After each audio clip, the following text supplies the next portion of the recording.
कभी सोचा है कि कतर में अगर बस में कोई इमरजेंसी हो जाए तो यात्रियों को सुरक्षित बाहर कैसे निकाला जाता है? ये कोई अचानक लिया गया फैसला नहीं होता, बल्कि एक पूरी तरह से तय प्रक्रिया है जो हर यात्री की सुरक्षा के लिए बनाई गई है। चलिए, आज इसे जरा विस्तार से समझते हैं। देखिए, बस में सफ़र करते वक्त हमारी सुरक्षा को इत्तेफाक नहीं होती। ये एक बहुत ही सोची समझी और पहले से प्लान की गई प्रक्रिया है। इसमें ड्राइवर से लेकर कंट्रोल रूम और हम यात्रियों तक हर किसी का एक बहुत ज़रूरी रोल होता है। किसी भी इमरजेंसी में पूरा रिस्पॉन्स 5 खास हिस्सों में बटा होता है, तैयारी से शुरू होकर बस से निकलने के बाद की सुरक्षा तक। आइए इन सभी को एक-एक करके देखते हैं कि आखिर होता क्या है। तो सबसे पहला और जरूरी कदम है तैयारी। किसी भी इमरजेंसी से निपटने की नींव दरअसल रोज के सेफ ऑपरेशन में ही रखी जाती है। पब्लिक ट्रांसपोर्ट में सुरक्षा 3 चीज़ों पर टिकी होती है: अच्छी तैयारी, अनुशासन और सबकी एक साथ मिलकर की गई कार्रवाई। और जब हर एक सेकंड कीमती हो तो इन तीनों की अहमियत और भी ज्यादा बढ़ जाती है। अब बात करते हैं ड्राइवर की। जैसे ही कोई खतरा महसूस होता है, ड्राइवर की प्रोफेशनल ट्रेनिंग फौरन एक्शन में आती है और वो सिचुएशन को कंट्रोल करने के लिए कुछ बहुत जरूरी कदम उठाते हैं। बस को सुरक्षित करने के लिए ड्राइवर ठीक ये 4 काम करता है। सबसे पहले सिग्नल देकर बस को सड़क के किनारे लगाना, फिर हैज़र्ड लाइट्स ऑन करना ताकि सबको अलर्ट मिल जाए, उसके बाद पार्किंग ब्रेक लगाना और आखिर में इंजन को बंद कर देना। इन कदमों से आगे का कोई भी खतरा कम हो जाता है। अच्छा, एक बार बस सेफ हो गई तो अगला और सबसे जरूरी काम है कम्युनिकेशन, मतलब सही जानकारी का सही जगह पहुंचना। ये ड्राइवर, बस ऑपरेशन सेंटर यानी बीओसी और यात्रियों के बीच एक पुल का काम करता है। ये ड्राइवर की पहली अनाउंसमेंट होती है। इसका मकसद साफ है, यात्रियों को बिना डराए शांति से सिचुएशन बताना और सबसे जरूरी हिदायत, अपना सामान छोड़ दें ताकि निकलने में जरा भी देर न हो।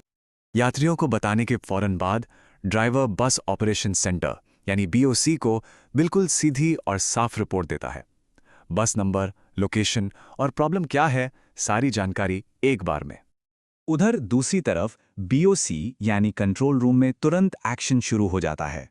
वो कॉल कंफर्म करते हैं, बस की जीपीएस लोकेशन और टाइम नोट करते हैं और ज़रूरत के हिसाब से मदद के लिए गाड़ियां और इमरजेंसी सर्विसेज को अलर्ट कर देते हैं।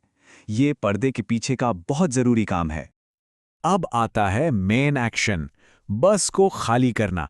ये एक बहुत तेज और मिलकर किया जाने वाला काम है जिसमें हर कोई एक टीम की तरह काम करता है। और यहाँ टारगेट बिल्कुल साफ है। पूरी बस को सुरक्षित खाली करने के लिए सिर्फ 60 सेकंड का वक्त होता है। इससे पता चलता है कि तेजी और एक दूसरे का साथ देना कितना जरूरी है। इस स्टेज पर यात्रियों की भूमिका सबसे अहम हो जाती है। क्या करना है? दूसरों की मदद करनी है, शांति से, तेजी से निकलना है। और याद रखिए, अपना सामान बिल्कुल पीछे छोड़ देना है। क्या नहीं करना है? दौड़-भाग या धक्का-मुक्की नहीं करनी और किसी भी हालत में सामान के लिए वापस नहीं आना है। ड्राइवर की तरफ से ये एक खास हिदायत भी होती है ताकि बुजुर्गों या जिन्हें मदद की जरूरत है उन्हें सहारा मिल सके और कोई भी पीछे ना छूटे। ये टीम वर्क की सबसे अच्छी मिसाल है। लेकिन सोचिए, अगर दरवाजे ही ब्लॉक हो जाएं तो? ऐसे किसी भी हालत के लिए बस में सेफ्टी इक्विपमेंट होते हैं। जैसे ड्राइवर के पास आग बुझाने का यंत्र होता है और यात्रियों के लिए खिड़कियों के पास इमरजेंसी हथौड़े लगे होते हैं। इन हथौड़ों का इस्तेमाल खिड़की का शीशा तोड़ने के लिए किया जाता है, जिससे बाहर निकलने का एक और रास्ता बन जाता है।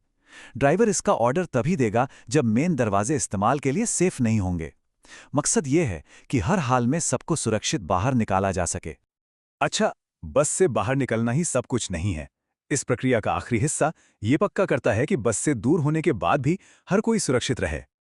बस से बाहर आते ही सभी यात्रियों को कम से कम 30 मीटर की दूरी पर चले जाना चाहिए। ये दूरी उन्हें बस से जुड़े किसी भी खतरे जैसे आग या धुएं से महफूज रखती है। बाहर निकलने के बाद भी एक सिस्टम फॉलो किया जाता है। एक सुरक्षित दूरी पर जाना, फिर एक तय जगह यानी मस्टर पॉइंट पर इकट्ठा होना और फिर हेड काउंट का इंतजार करना। इससे कोई अफरा तफरी नहीं होती और ये कंफर्म हो जाता है कि सभी यात्री सेफ हैं। आखिर में ड्राइवर बीओसी को एक फाइनल रिपोर्ट देता है।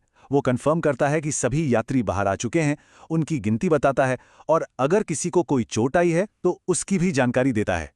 इस रिपोर्ट के साथ ही कम्युनिकेशन लूप पूरा होता है और ये तय हो जाता है कि सिचुएशन अब कंट्रोल में है।